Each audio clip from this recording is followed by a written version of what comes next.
दोस्तों, मराठा साम्राज्य की इस कड़ी में आज हम आपको बताएंगे महारानी ताराबाई के बारे में।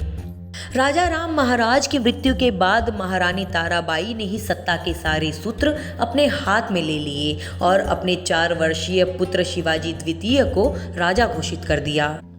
औरंगजेब की मृत्यु के पश्चात उसके द्वारा अपहृत किए गए संभाजी के पुत्र शाहू को मुक्त कर दिया गया, ताकि सत्ता संघर्ष के बहाने मराठों में फूट डाली जा सके।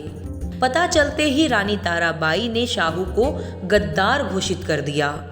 ताराबाई के कई प्रयासों के बावजूद शाहू मुगल सेनाओं के समर्थन से लगातार जीतता गया और सन 1708 में उसने सातारा पर कब्जा कर लिया, जहां उसे राजा घोषित करना पड़ा क्योंकि उसे मुगलों का भी समर्थन हासिल था।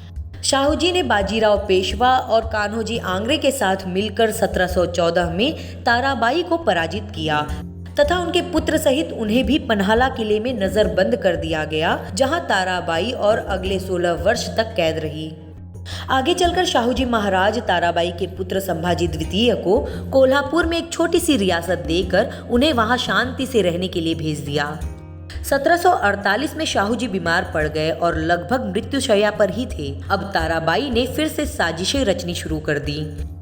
ताराबाई ने एक साजिश के तहत राम राजा को गद्दी पर बिठाया और राम राजा के बहाने मराठा साम्राज्य की बागडोर अपने हाथों में ले ली।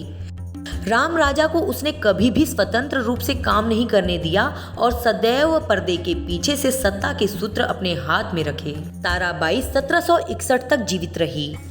जब उन्होंने अब्दाली के हाथों पानीपत के युद्ध में लगभग 2 लाख मराठों को मरते देखा, तब उसे धक्का लग गया और वो इस धक्के को बर्दाश्त नहीं कर पाई।